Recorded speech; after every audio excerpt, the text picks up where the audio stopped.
بسم اللہ الرحمن الرحیم۔ السلام علیکم، آپ دیکھ رہے ہیں الف نیوز اور میں ہوں آپ کے ساتھ ماجد علی۔ شامل کرتے ہیں آج کی ون لائن ہیڈ لائن۔ شام میں امریکی فوج کا حملہ، ایرانی پاسداران انقلاب سے منسلک گروپ کو نشانہ بنایا۔ شام کے شہر دیر الزور میں امریکی افواج نے کارروائی کرتے ہوئے حملے میں ایرانی پاسداران انقلاب سے منسلک ایک گروپ کو نشانہ بنانے کا دعویٰ کر دیا۔ وائٹ ہاؤس سے جاری بیان کے مطابق صدر جو بائیڈن نے کارروائی کی منظوری دی تھی، جس کا مقصد شام میں موجود امریکی فورسز کو حملے سے بچانا تھا۔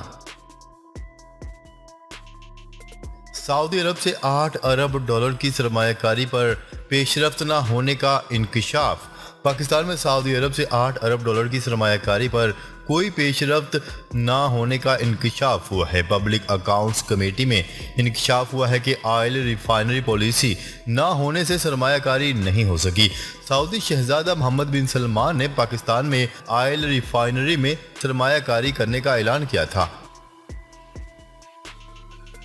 امریکہ کی جانب سے یوکرین کے لیے $3 ارب کی مزید فوجی امداد کا اعلان۔ واشنگٹن سے خبرساں ایجنسی کی رپورٹ کے مطابق امریکی صدر جو بائیڈن نے کہا ہے کہ امریکہ کیف کو ہتھیاروں اور دیگر سازوسامان کے لیے تقریباً $3 ارب فراہم کر رہا ہے۔ انہوں نے کہا ہے کہ اس امداد کا مقصد اس بات کو یقینی بنانا ہے کہ یوکرین طویل مدت تک اپنا دفاع جاری رکھ سکے۔ روسی حملوں میں یوکرین کا یوم آزادی، زیلنسکی نے روس کو خبردار کر دیا۔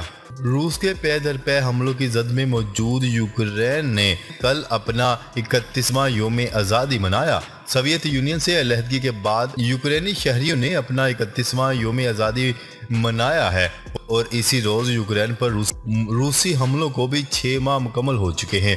یوکرین کی آزادی پر دارالحکومت کیف سمیت دیگر شہروں میں کرفیو نافذ رہا، جس کے باعث عوامی اجتماعات پر پابندی عائد کر دی گئی تھی، جبکہ یوکرین کی فوج نے شہریوں سے اپیل کی ہے کہ وہ فضائی حملوں کے سگنلز کو سنجیدگی سے لیں۔ ملک میں ڈالر کے مقابلے میں روپے کی قدر میں کمی کا سلسلہ جاری۔ اوپن مارکیٹ میں ڈالر $7 مہنگا ہو کر $229 کا ہو گیا۔ انٹر بینک میں بھی ڈالر 72 پیسے مہنگا ہو گیا اور کاروبار کے اختتام پر $218.38 کا ہو گیا۔ امریکی خلائی ادارے ناسا نے کئی دہائیوں بعد چاند کے لیے پہلے مشن کی منظوری دے دی۔ آرٹیمس 1 مشن کو 29 اگست کو چاند پر بھیجا جائے گا، البتہ اس میں کوئی انسان موجود نہیں ہوگا، بلکہ یہ بنیادی طور پر مستقبل کے مشنز کے لیے ٹیسٹ فلائٹ ہے۔ یہ ناسا کے آرٹیمس پروگرام کا پہلا مشن ہوگا جو فلوریڈا کے کینیڈی اسپیس سینٹر سے روانہ ہوگا۔ بھارتی حکمراں جماعت کے رہنما کے گستاخانہ بیان پر پاکستان کی شدید مذمت۔ ایک بیان میں ترجمان دفتر خارجہ کا کہنا تھا کہ بھارتی ریاست تلنگانہ کے رکن اسمبلی کے توہین آمیز بیانات کی شدید الفاظ میں مذمت کرتے ہیں۔ بھارتی عہدیداران کا نبی کریم صلی اللہ علیہ وسلم کی شان میں گستاخی کا 3 ماہ میں یہ دوسرا واقعہ ہے۔ ترجمان دفتر خارجہ کا کہنا تھا کہ تضحیک امیز بیانات سے دنیا بھر کے مسلمانوں کے جذبات کو شدید ٹھیس پہنچی ہے۔ بی جے پی عہدیدار کے خلاف علامتی کارروائی مسلمانوں کے غم کو دور نہیں کر سکتی۔ بی سی سی آئی نے متحدہ عرب امارات میں کھیلے جانے والے ایشیا کپ کے لیے راہل ڈراوڈ کی جگہ وی وی ایس لکشمن کو بھارتی ٹیم کا عبوری کوچ مقرر کر دیا۔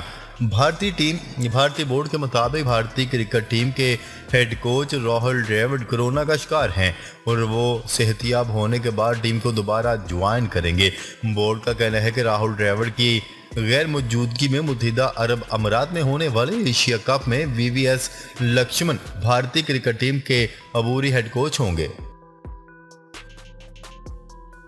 پاکستان کے خلاف ٹویٹر مہم کے تانے بانے کھلنے لگے۔ ٹویٹر کے سابق سیکیورٹی چیف نے ہندوستان اور ٹویٹر انتظامیہ کی ملی بھگت کا بھانڈا پھوڑ دیا۔ بھارتی حکومت نے ٹویٹر انتظامیہ کو مجبور کیا کہ وہ بھارتی ایجنٹ پے رول پر رکھے۔ ٹویٹر کے سابق سیکیورٹی چیف نے یہ معاہدہ امریکی ریگولیٹرز کے سامنے اٹھا دیا۔ وزیراعظم شہباز شریف کے دورہ قطر کے موقع پر قطری حکام نے ایئرپورٹ اور ہوٹل کے شعبوں میں سرمایہ کاری کی خواہش ظاہر کر دی۔ نیوز رپورٹ کے مطابق وزیراعظم پاکستان شہباز شریف وزراء کے ہمراہ دورہ قطر پر موجود ہیں۔ اس دورے کے موقع پر ہوا بازی کے شعبے میں بڑی سرمایہ کاری کا امکان ہے۔ ذرائع کا کہنا ہے کہ قطری حکومت ایئرپورٹ اور ہوٹل شعبے میں سرمایہ کاری کا خواہش مند ہے۔ امکان ہے کہ اسلام آباد ایئرپورٹ کے انتظامی امور قطر کے حوالے کر دیے جائیں گے۔ مودی حکومت نے وعدے پورے نہ کیے، بھارتی کسان رکاوٹیں توڑ کر دہلی میں داخل۔ بھارت میں کسانوں نے ایک بار پھر احتجاج شروع کر دیا، رکاوٹیں توڑ کر دارالحکومت نئی دہلی میں داخل ہو گئے۔ کسانوں نے حکومت کے خلاف نعرے لگاتے ہوئے یہ الزام عائد کیا ہے کہ ان کے ساتھ کیے گئے وعدے پورے نہیں کیے جا رہے۔ برطانوی خبرساں ادارے کی رپورٹ کے مطابق گزشتہ روز ملک کے مختلف حصوں سے ہزاروں کی تعداد میں کسان دارالحکومت کے قریب جمع ہوئے اور پھر شہر میں داخل ہو گئے۔ چین کا پیٹرول ڈیزل کی قیمتوں میں کمی کا اعلان۔ چین نے بدھ سے پیٹرول اور ڈیزل کی قیمتوں میں کمی کا اعلان کر دیا۔ National development and reform commission کے مطابق پیٹرول کی قیمت میں 205 یوان فی ٹن اور ڈیزل کی قیمت میں 200 یوان فی ٹن کمی کی جائے گی۔ عمران خان کو NA 108 فیصلہ آباد سے ضمنی الیکشن لڑنے کی اجازت مل گئی۔ الیکشن ٹریبیونل نے عمران خان کو NA 108 فیصلہ آباد سے ضمنی الیکشن لڑنے کی اجازت دے دی۔ NA 118 ننکانہ صاحب میں بھی عمران خان کے کاغذات نامزدگی منظور کرنے کے خلاف اپیل مسترد کر دی گئی ہے۔ الیکشن ٹریبیونل نے NA 108 فیصلہ آباد میں کاغذات نامزدگی مسترد ہونے کے خلاف عمران خان کی اپیل منظور کر لی، جبکہ الیکشن ٹریبیونل نے فیصل آباد سے عمران خان کو الیکشن لڑنے کی اجازت دے دی۔ لاہور ہائی کورٹ کے جسٹس شاہد وحید نے ریٹرننگ آفیسر کا فیصلہ کالعدم قرار دے دیا۔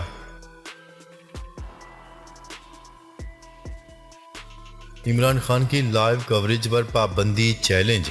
پاکستان تحریک انصاف PTI کی لائیو کوریج پر پابندی کو عدالت میں چیلنج کر دیا گیا۔ PTI کے رہنما علی زیدی نے عمران خان کی لائیو کوریج پر پابندی کے خلاف آئینی درخواست سندھ ہائی کورٹ میں دائر کر دی۔ علی زیدی کی آئینی درخواست عمر سمرو ایڈوکیٹ کے توسط سے دائر کی گئی ہے۔ الیکشن کمیشن نے عمران خان پر جرمانہ عائد کر دیا۔ الیکشن کمیشن میں PTI چیئرمین عمران خان اور رہنما اسد عمر کی جانب سے ضابطہ اخلاق کی خلاف ورزی پر جرمانے کے خلاف اپیل پر سماعت ہوئی۔ عمران خان اور اسد عمر کی جانب سے کوئی بھی الیکشن کمیشن میں پیش نہیں ہوا، جس کے بعد الیکشن کمیشن نے عدم پیروی پر عمران خان اور اسد عمر کی جرمانے کے خلاف اپیل خارج کر دی اور الیکشن کمیشن نے عمران خان اور اسد عمر کو ضابطہ اخلاق کی خلاف ورزی پر 50 ہزار روپے جرمانہ عائد کرنے کا حکم دے دیا۔ پاکستان میں فٹ بال کو انٹرنیشنل ٹریک پر واپس لانے کی تیاریاں شروع کر دی گئی۔ قومی سینئر ٹیم کی تشکیل کے لیے سلیکشن کا عمل 27 اگست سے شروع ہوگا۔ PFF نارملائزیشن کمیٹی کے مطابق پہلے مرحلے میں 90 کھلاڑیوں کو لاہور طلب کر لیا گیا۔ کھلاڑیوں کو کارکردگی اور فٹنس کا جائزہ لے کر شارٹ لسٹ کیا جائے گا۔ صوبائی دارالحکومت نے سندھ فلڈ ریلیف فنڈ قائم کر دیا۔ نیوز رپورٹ کے مطابق سندھ کے وزیر اطلاعات و نشریات شرجیل میمن نے کہا ہے کہ قائم کردہ سندھ فلڈ ریلیف فنڈ میں صوبائی وزراء ایک ماہ کی تنخواہ جمع کروائیں گے۔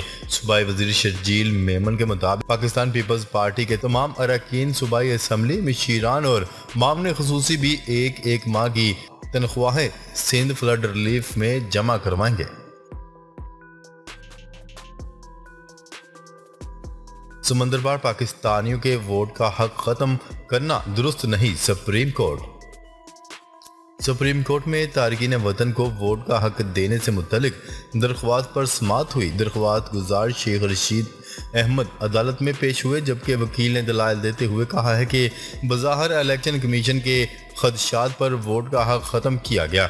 جسٹس ایجاد الحسن نے ریمارکس دیے کہ جعلی ووٹ اور دھاندلی تو کہاں بھی انتخابات میں ہوتی ہے، لیکن جعلی ووٹوں اور دھاندلی کے خلاف قانون موجود ہے۔